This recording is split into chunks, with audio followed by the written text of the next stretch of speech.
Hello one, hello all. Welcome to Tree Town. I am your host, Ryan McCooch, and I'm here with two very special friends of the club who I'll let you guys introduce yourselves. Yeah, I'm Billyle Allman. I'm Brendan B. Singer.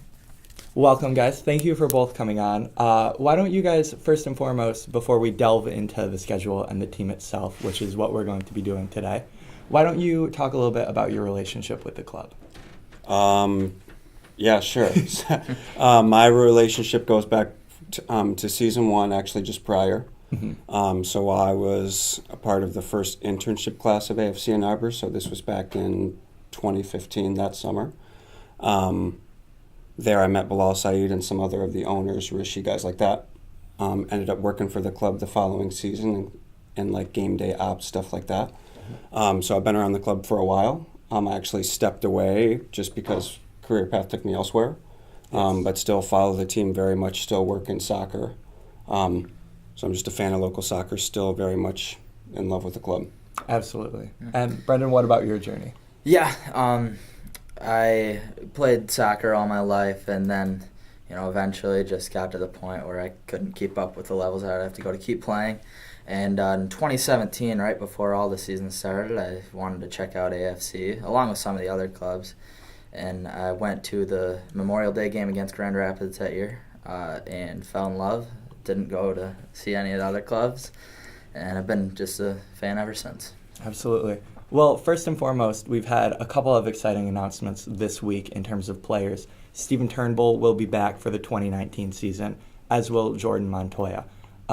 Brendan, first of all, with you, can you talk a little bit about what either of those players brings to the team?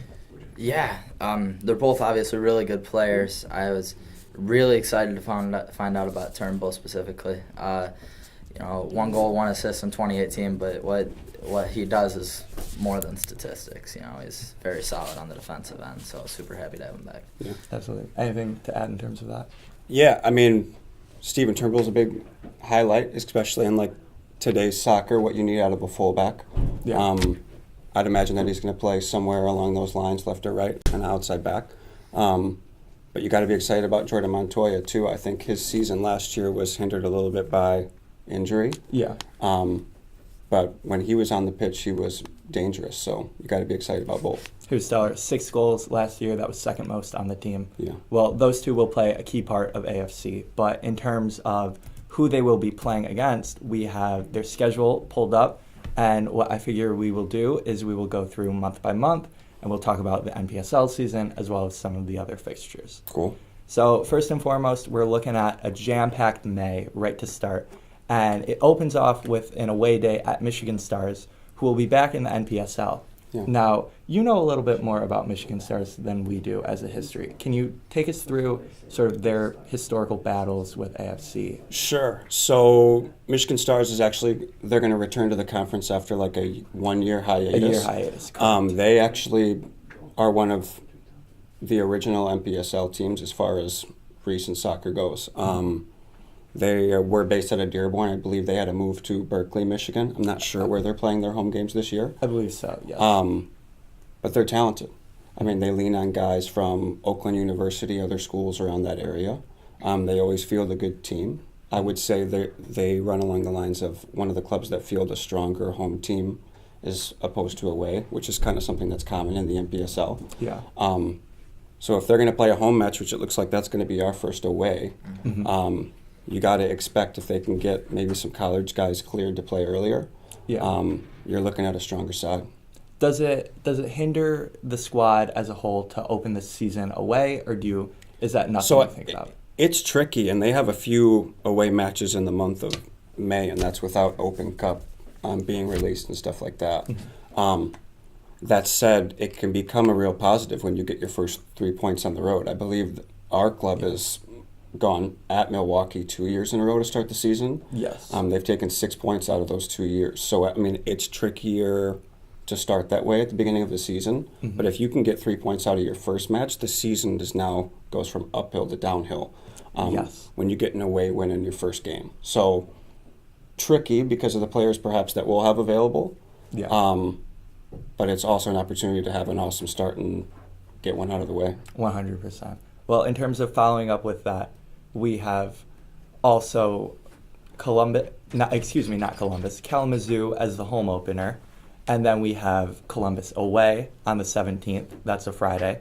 And then it's a Friday away day to Keyworth at Detroit City.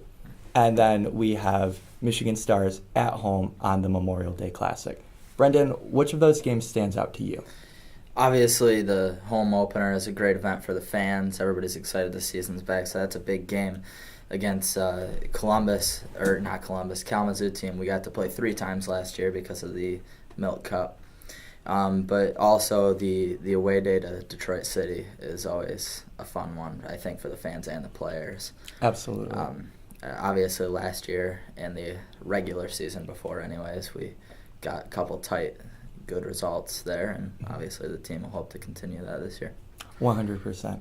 There are 3 away games in that first month. There's 2 home games. The 2 home games are against Kalamazoo and the Michigan Stars. Those are 2 teams where Michigan Stars hadn't played last season, and Kalamazoo was, I believe, 4th or 5th in the Great Lakes. Yeah. Does backloading your home games against maybe some of those stronger sides like Detroit City and Grand Rapids, does that help the season structure at all, or is that not something that you try and think about? So it's weird because in the NPSL realignment, your conference is different each season.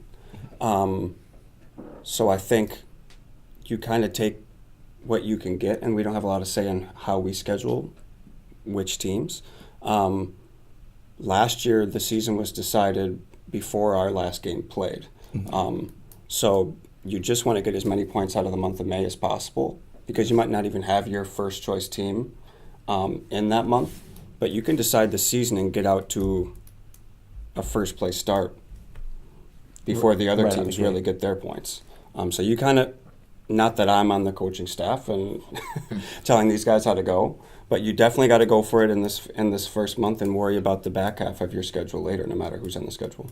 Absolutely. Yeah. The other fixtures in the month of May that we know for sure will be a U.S. Open Cup match, and you will also have the Michigan Milk Cup, the second round, the quarterfinals, which will take place in between May 2nd and May 27th for AFC Ann Arbor, and the U.S. Open Cup is confirmed for either May 7th or May 8th, with AFC potentially playing on May 14th or 15th if they get that far.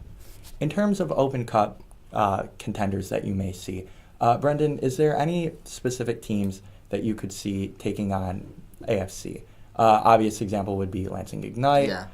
Do you think that's one of the key teams that we should be looking out for in the draw? Absolutely, yeah. I believe that the AFC Ann Arbor and Lansing Ignite are the only 2 Michigan-based teams who qualified for the Open Cup this year. So, not to say that they will be our opponent, but it's obviously in the realm of possibility. And it would be really cool after their rebrand, formerly Lansing United, officially a professional club now too. Yeah, exactly. So I think it would be a really cool matchup for both cities and clubs fans, and definitely one to watch out for. Absolutely. And then the Michigan Milk Cup. Billyle, talk to me a little bit about sort of a 2-legged fixture. Sure. What goes into the mentality of that sort of thing? Yeah, so the club's going to be fortunate enough to go, I believe, straight into the semifinal. Yeah. So the format's a little bit different this year as a returning club. They're kind of going to be placed farther in the tournament. That said, when you're a 2-leg match, that's going to feature a lot of bodies. So space might be spread out between when those 2 matches are played. That said, you're going to have NPSL matches in that window as well. So you're going to be relying on, if it's your first choice guys, then the second choice guys are going to get an NPSL match, and vice versa. So I'm not sure the format of away goal rules or anything like that as far as a tiebreaker would go. But you have to treat each leg kind of like its own. Yeah. And score as many goals in that first match as possible, hopefully. I do believe it is an away goal advantage as well, so that just makes the away goal that much more important. Yeah. In terms of June, turning our attention towards the June portion of the season, it's another jam-packed month, even more so than May. You have Grand Rapids at home on June 2nd. You have Columbus away June 7th. You have Columbus at home on June 9th, so a very short turnaround there. You have Toledo away June 14th. You have FC Indiana at home June 22nd. And then you have Grand Rapids FC June 30th at Grand Rapids. Brendan, we were talking a little bit before the podcast, and you highlighted a key stretch. What was that? Yeah, the key stretch I was looking at was 4 games in 12 days from June 2nd to June 14th, because you start with that doubleheader with the women's side playing the Michigan Legends and then the men's side playing Grand Rapids on June 2nd. Then you have the 5-day turnaround, I believe it's Sunday to Friday, and you're traveling to Kalamazoo. And then you back to Ann Arbor 2 days later. That 2-day turnaround is really key, I think, in the stretch. Playing FC Columbus at home, who presented a really good side last year, and I expect to this year. Yeah. And then it finishes on the 14th, traveling to Toledo Villa for the first time, I believe. Absolutely, yes.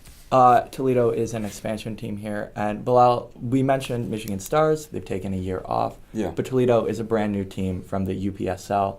Is there something that goes into those sorts of expansion teams that makes them a tough away day even, perhaps? So it's tough anytime you play a new team to a conference because you don't have a ton of history about how they're going to line up, which players they're using. Mm-hmm. I think it's really exciting to welcome a team like Toledo to this conference, particularly for us as far as a manageable away trip and away drive, something that could perhaps turn into a highlight match and a rivalry in the future if these are kind of competitive games. Just some info on Toledo Villa. They're kind of operating out of the youth club arm and expansion of that area. Mm-hmm. So you'd imagine that they'd have some access to some younger players in that area as they're kind of attached to a youth club. Yes. Similar to FC Indiana, where they operate within their ranks. Very similar. Yeah, so it can be tricky to kind of face an expansion team. That said, in the NPSL, the turnover roster-wise is high in any club. Yes. So the first time you see them is going to feel brand new, but it's going to be up to our staff to kind of do their homework, how they line up in their games prior, and just come up with a good game plan. I'm sure they'll be prepared. Yes. At this point in the season, also, we are in the heart of the AFC Ann Arbor women's side. Mm-hmm. And Brendan, there's a key doubleheader as well with Grand Rapids. What is that? Yeah, so the away day at Grand Rapids also happens to be one of the 3 doubleheaders that the men's and women's side are playing. The cool thing about the away one is that both the men's and women's side are playing Grand Rapids FC. So the first 2, the 2 ones that are at home, each team is playing a different club. But it'll be really interesting on the 30th in Grand Rapids over on the other side of the state to watch the men's and women's side play same Absolutely. club. For sure. Brendan, you have the women's schedule in front of you right now. What are the other 2 doubleheaders? The other 2 doubleheaders, it's June 2nd for the home one. Like I said, our men's side plays Grand Rapids, but the women's side will play Michigan Legends. Mm-hmm. And then on the 22nd of June, the men's side takes on FC Indiana while the women take on Detroit Sun. Absolutely. Thank you very much. That's doubleheaders are always very exciting, and especially ones in sort of an away day that can be intriguing mm-hmm. as well. Yeah.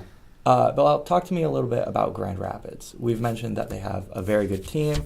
Yeah. AFC have a scattered road history at Grand Rapids. I believe it's 1 win in the past 4 years. Yeah. So Grand Rapids is an interesting trip. So going over their club's history, I think they have the easiest access to local talent. Not to say that the other clubs in the league don't try to tap into that local market. They simply have a strong base of players that are from Grand Rapids. They are ready to play and kind of call up to their local team. So they're strong at home because they're leaning on, at least in the past, some local guys that perhaps have day jobs or coaches in the area. They're for sure there at the home games. Who knows away? Mm-hmm.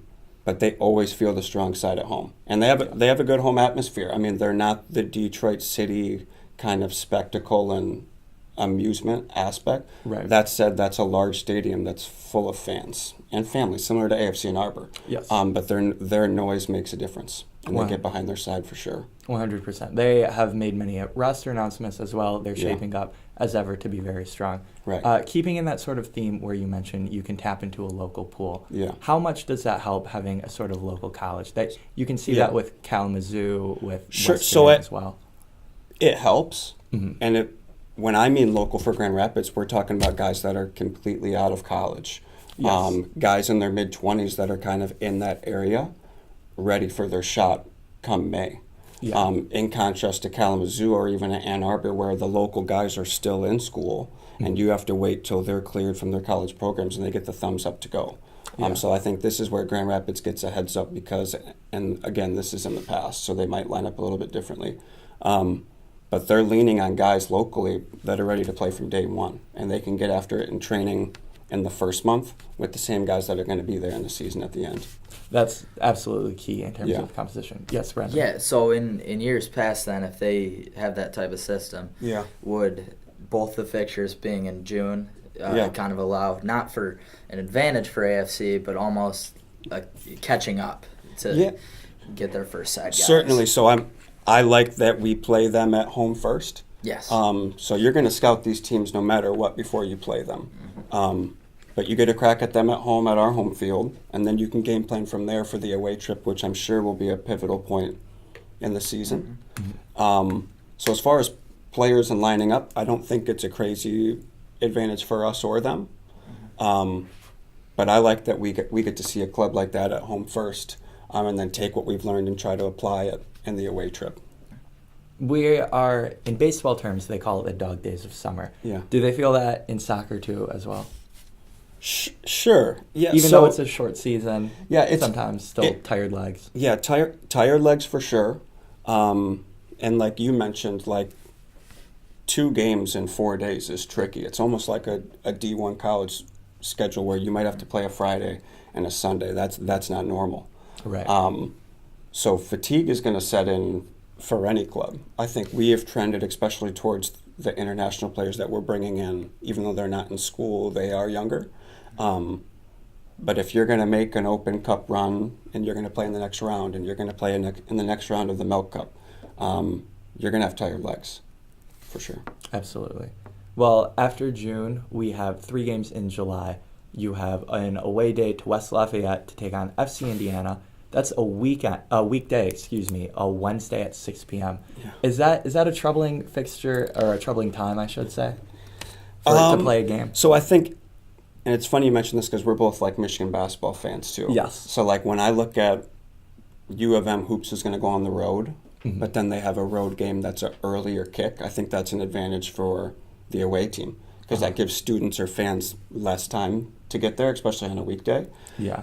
I don't think in the past FC Indiana is drawing a crowd that's perhaps going to impact how they play on the pitch. Right. But it being a weekday, what I'm going to assume is a day trip, Most likely. is difficult. I mean, a day trip to drive there in what is amateur soccer, Yeah.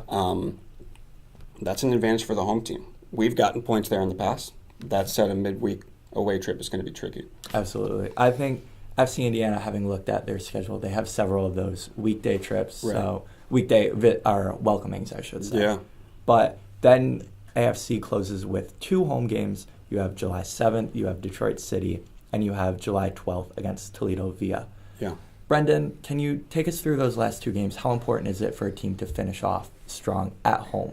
Well, it's very important, and I mean, we all know the club's goals are to go get that division title and especially making a goal to have a lot of momentum to push for the playoffs, possibly, hopefully. And having 2 big home games against what could, like you said, could possibly be a budding rivalry against Toledo, and then what I think is an already established rivalry against Detroit City, Yeah. is very important to pick up points in those games. Obviously, it could be for the title race. It's hard to say as sitting here in February, but Right. For the reputation of the teams, and as well as if we're in that playoff position, you never want to be going into the playoffs coming off a loss. Yeah. So Right. I think those last home games, the fact that they're at home is very good, possibly advantageous, but I think they'll be very important to pick up points in. Yeah. What- I mean, we've celebrated some championships at home almost each year, whether it's a Milk Cup or clinching the division title. Mm-hmm. I think Sunday the 7th, this will be our second time playing Detroit. For those that don't know, Detroit's going to be participating in what will be called NPSL Pro or the NPSL Championship come fall. Within the Founders Cup, I believe. Exactly, is the yeah, all-around name for Founders it. Cup, excuse me. So this time of year, and maybe from the get-go, but they should be breaking in what's going to be their team to head into the fall. Yes. So you're essentially going to be welcoming in a professional Detroit City FC for one of your last home games. Not that they haven't always been strong, but you'd imagine they're going to have their strongest lineup because they're looking forward to a big fall campaign too. So I think that'll definitely be something that we'll be pushing out locally, that, hey, you hope to be in position to clinch something later in the season. Not only that, we're hosting what is going soon to be a professional side here at home, one of the bigger names in Michigan, who we always play well. So not to make one game seem bigger than another, but this is going to be a big matchup there on the 7th. In terms of both of those Detroit City matchups, you bring up a good point where by the end of the season they will be likely near professional in terms of trying to embed players. Right. I can't speak for their coaching philosophy, but I assume that's a logical thing to assume. Yeah. Is it an advantage to play that away game earlier when they might be trying to figure out who is going to factor into the Founders Cup? Yes. We've always played well at Keyworth. That said, that environment takes some thick skin for a player. Do we have those players on our team? I hope so. Yeah. But each year's different. So I think it will be an advantage having played them before. But playing at Detroit's going to be tough. And you kind of have to look at those fixtures separately as game plan and atmosphere-wise. So yeah, it could give you an advantage as far as how they're lining up schematically, but I definitely look at those two matchups very different as far as atmosphere. 100%. Yeah. Brendan, you brought up the point where I believe you said it was 4 games in 12 days, I believe. In terms of looking at back-to-backs, perhaps, is there one that stands out in your mind? Is it the 2 in 3 days, essentially, with Kalamazoo and Columbus? Or is there another one that you think could sneak up on the team or some people? I mean, in terms of just the size of it, I think the last 2 and 5 days that we were just referencing are one of the biggest of the season. That 2 and 3 days is just as big, though, with Kalamazoo and FC Columbus. I don't particularly know a ton about Michigan Stars. Like you said, they're going to be talented. But say that home match against them comes 3 days after the Keyworth date we were just referencing. That too. If you come off maybe a big 3 points, maybe a big point at Keyworth, that can kind of be a trap game coming back to home to play Michigan Stars, depending on obviously how they are. It's interesting to say a home trap game where, in talking about basketball, we always talk about how the away game might be a trap game. Right. But it is very much the case when it comes after a big away game coming back home. You don't want to say it's a letdown, but it's perhaps something where you may have a little less energy. It's a different challenge for sure. Exactly. Yeah. No, our AFC ownership and the promotion department is going to do a good job. That's what I believe is the Memorial Day Classic matchup again, which we always make a big deal out of here. I was going to say, take me through some of the more historic Memorial Day Classics. Yeah, Brendan, so you mentioned the Grand Rapids one. Yeah, so it's usually been a Grand Rapids pairing. But I believe even in season 1, that was one of the highest attended games, and it's always been that way. So I think it'll be an exciting, even though we just played recently. It's an earlier kick, and you're excited about kind of the festivities after the game, whether that's the families or the players or the coaches. Right. But that's one of those matches that these players invite their families to come and make sure that they're at to watch them play. Yeah. And I'm sure they'll feed off that energy for sure. Yes. Talk to me a bit about the earlier kicks again, where you mentioned, we talked about FC Indiana, of course, where it's a weekday, it's a 6 p.m., it's sort of a weird time. For sure. Do earlier kicks affect you as much as a player, or is it more of an atmosphere? If you're looking at our season, AFC and Arbor's home schedule, these are going to be, as far as evening games, a little bit earlier. So I don't believe that we kick off ever after 6:30 p.m. Yeah. I believe this is for facility reasons as we move to Concordia, which is going to be awesome. Yes. But they're all going to be relatively earlier kicks. We're never going to have that 7:30, 8 p.m. under the lights game like we have in the past. Yeah. So it's not a disadvantage. You just have to make it your own, right? I mean, if you get used to it and we're consistent, our home side should be used to it, and you kind of make it your own and create an advantage out of it in that way. Yeah. There is, sometimes I'll say, there's nothing like a noon game on a weekend, Right. Yeah. nationally televised in terms of Exactly. Michigan basketball. That Yeah. atmosphere can fire you up. Right. Brendan, I wanted to ask you, we have the whole schedule laid out right now. Mhm. There are heavier games in May and in June. That's the nature of the shorter season beast. Yeah. Is that something that you look at and you see multiple fixtures and you say as a fan, you're like, these are some games that excite me? Or are you sort of looking ahead to maybe a bigger game like Detroit City or like a more unknown against Toledo? Oh, for sure. I mean, in the NPSL, at least in our division, pretty much every game is one to get up for. So, Yeah. I mean, pretty much all the home games have me excited as a fan to attend. But it really should, the away games in drivable distance as well. Mm-hmm. I'm a fan of, it sucks during the off season, but the condensed schedule is fun. It's a frenzy, and I'm sure I can't speak to it as a player, but as a fan, the games just keep on coming. Yeah. You know, week after week, sometimes twice a week. But really, yeah, all of the home games are big because in a title race, you need to defend your home field and pick up every point that you can. Yeah. Right. But yeah. I 100% agree with you on that. Yeah. I'm interested in this whole Toledo thing. Yeah. There have been teams new to our conference like FC Indiana who haven't picked up a ton of points in the past 2 years. Mm-hmm. But then there's been those like Kalamazoo FC whom have started slow but then finished strong. We saw that a as little fa- bit as- with Columbus. as far as some of these expansion teams. So if you're at Toledo and you get off to a strong start, because you're a little bit of an unknown, you could be a little bit intimidating to some of these clubs. And I think we saw in the games we played against Columbus where we did grab points, they were capable. I mean, Oh, yes, they 100%. lost a player when we hosted them. So you kind of throw that game out the window as we were able to dominate up a guy. But they had some talent on their roster last year, absolutely. That is 100% true. Yeah. And anyone who watched either of those games really could Yeah. see that there's plenty of quality there. Right. I want to veer a bit towards the Michigan Milk Cup, Okay. where you have a new format. You have 10 teams, 4 are getting buys. The 4 that are getting buys, I believe, are AFC. You have the Flint City Bucks, formerly the Michigan Bucks, and then Grand Rapids FC and Kalamazoo. Sure. Can you talk a little bit about sort of getting a bye in a two-legged sort of tournament? Yeah, so, and I'm sure Eric would say that his focus is on the NPSL until we get to that part of the date as far as, and you find out who you're Absolutely. paired with. Right.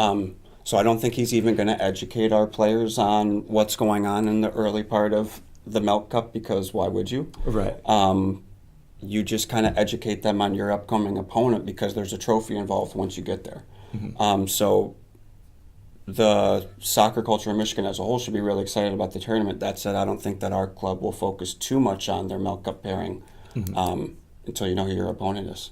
What about a lower league opponent, Brendan? Do you think they get up even though the Michigan Milk Cup may not be the U.S. Open, but it's still a very exciting tournament in terms Absolutely. of Michigan. I mean, the Michigan Milk Cup, it is gaining traction, first Absolutely. of all. And then, I mean, if you're a lower, it's an underdog mentality. If you are a lower league team and you're coming up to play AFC in Arbor and you know that they're a league above you, you're going to get up for that game. Sure. No athlete playing at this level is going to be like, well, they're higher up, they're better. Let's just get through this game and focus back on our league. They're going to get excited to play.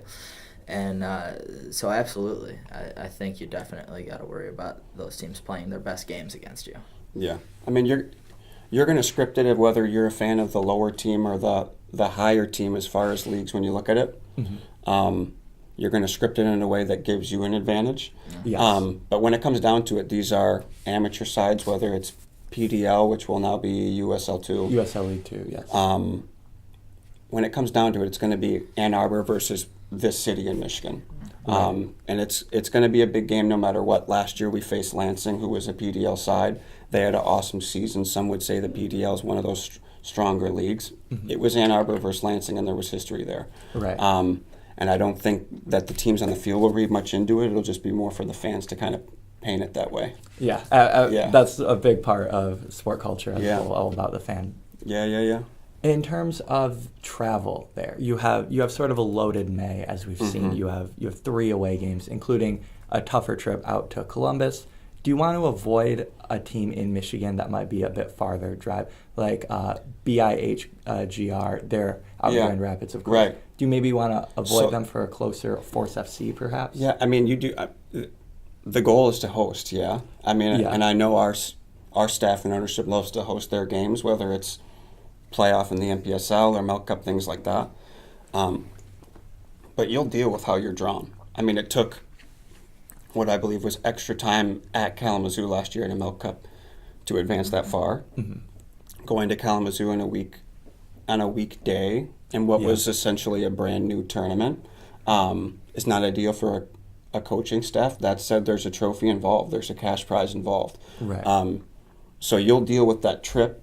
And like we said earlier, there's going to be guys on our roster itching for a chance to kind of get their taste on the field, and maybe they haven't been able to prove to our coaches and to our fans what they're capable of.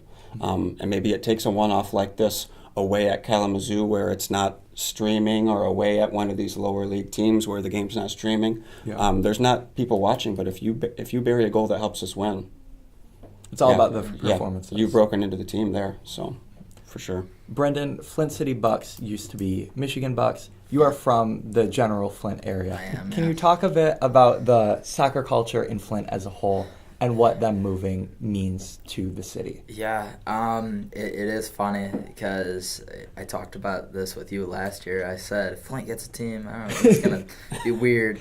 But, the soccer culture up there is strong. A lot of the high schools in the Flint Metro League draw a lot of students to games, and the game is played at a high level in that conference, and there's also a lot of travel clubs up there. So I anticipate, maybe not immediately, but their attendance to be pretty good. Yes. Personally, I am hoping to draw them in the Milk Club Save for you some complete travel. selfish reasons, because it's a 10. If I'm at school, it's a 5-minute drive to the Atwood Stadium.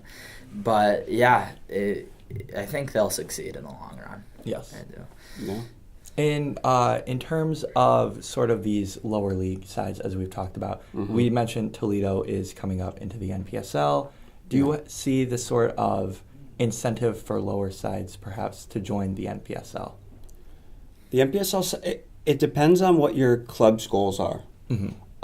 So for the most part in the NPSL, these are modest organizations looking to just provide a soccer product to the community and give people in those communities something to watch during the season. I'm sure ownership groups want to be profitable, and some are.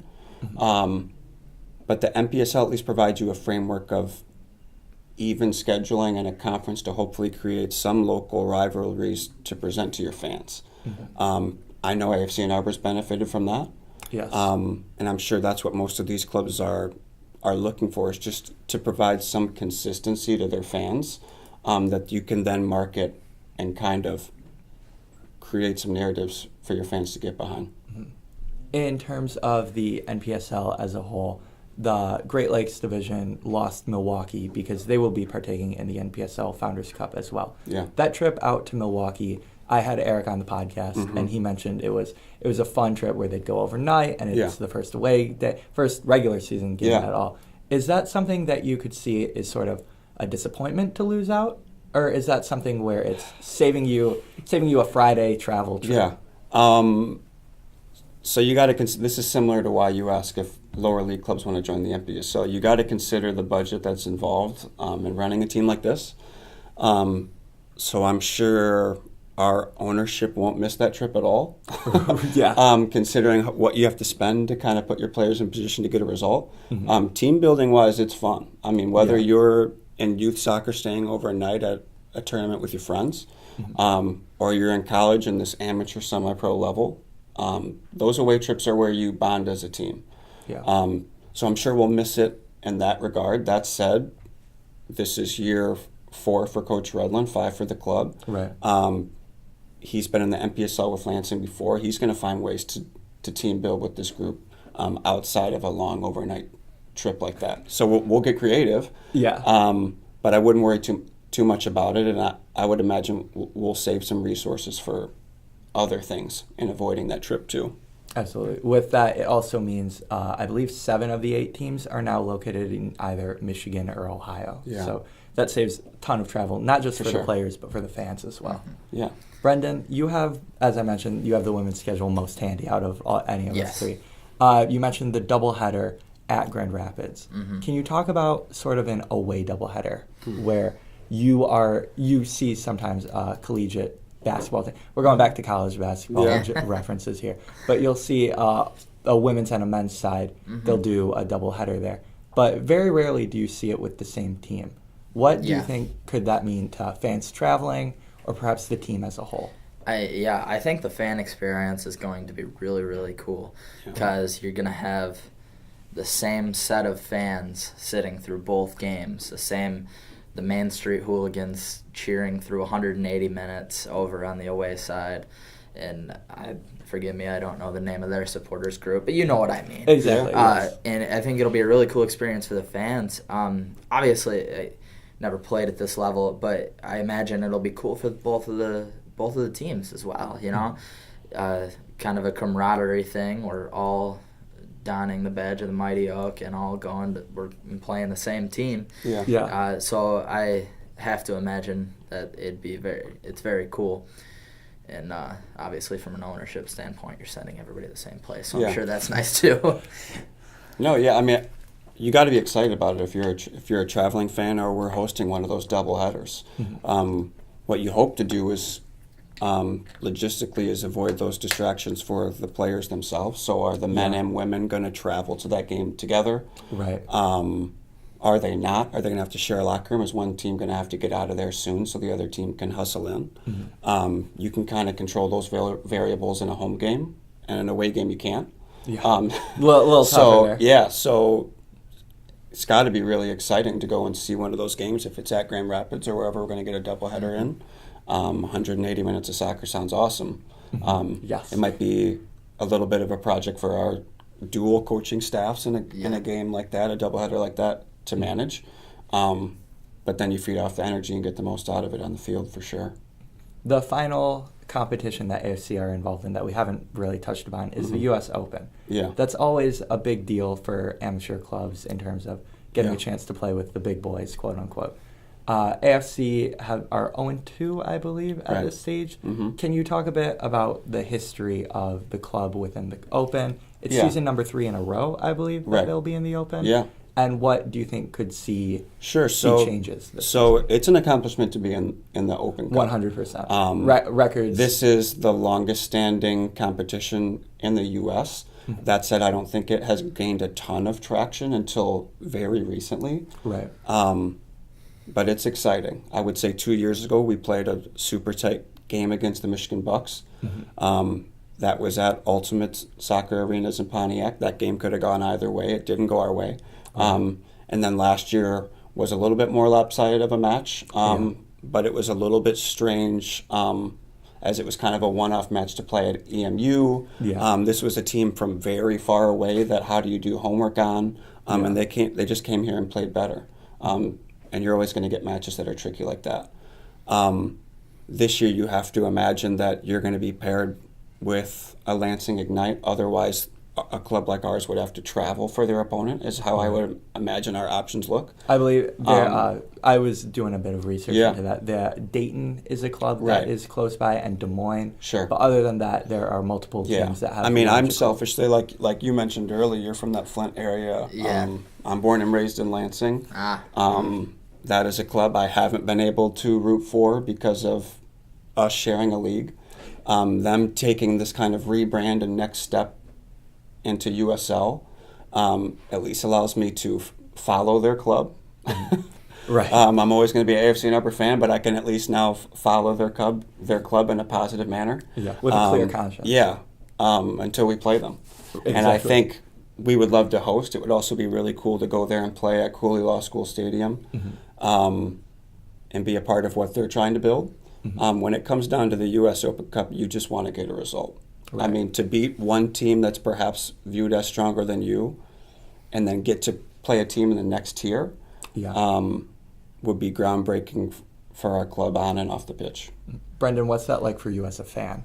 I mean, it's exciting anytime we're talking about how fans build narratives. Well, we'd be the ones to get to build that narrative. Let's go take on the bigger guy. Yeah. But really, anytime you get two teams from the Lansing area and Ann Arbor, it's going to be interesting between at least the fans. Right. And it is really cool. One thing I did want to touch on, because I didn't want to confuse, the men's side is Lansing Ignite, the women's are still Lansing United. Correct. I did want to let everybody know that, Yeah. because just in case, to erase any sense of confusion. Absolutely. The pairings of those will be announced. The first round will be April 10th, and the second round will be April 17th. So there's still a bit of time to get those signed, sealed, and delivered.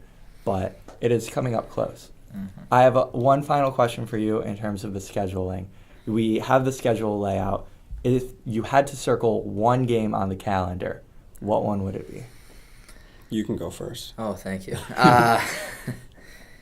To be honest, it's away at Grand Rapids. Yes. We're talking, I have the 2018 results against common opponents from 2018 to 2019. And the only red square on my Excel sheet is that away leg at Grand Rapids. They're the only team to get 3 points over us that we still play this year. So, I mean, that's got to be a big one, right? Absolutely. Held a clean sheet in that game, too. Yeah. I'm going to plug a home game. I think it's paramount to get off to a good start. If you can get 1 point or 3 points on the road May 4th at Michigan Stars. But what I'm circling is the 12th, our second game of the season. That's a home opener. To grab 3 points and kind of take things from there is super important for this club and kind of the landscape of the NPSL. I think that's a game, if I'm a part of the staff, I'm circling, and we'll go from there. 100%. Yeah. I agree with that. It's important to get off to a hot start in terms of at home, and it's also important to avenge perhaps a wrong in terms of last season. Yeah. I am going to circle personally the Memorial Day clash against Michigan Stars. Yeah. I think they're a bit of an unknown still. Like you mentioned, like we have all mentioned, they're going to be very talented. Right. But that Memorial Day game is always something. It's a cause of celebration for the club. Yeah. And hopefully it will be the case for them this season as well. You got it. Thank you both for joining me very much. Yeah. I appreciate it. The deep dive into the schedule was great, and I'm happy to have you guys on. Follow us on Twitter at AFCN Arbor, and keep it locked in to afcnarbor.com for anything that you need in terms of the Mighty Oak. Until next week, I'll see you guys later.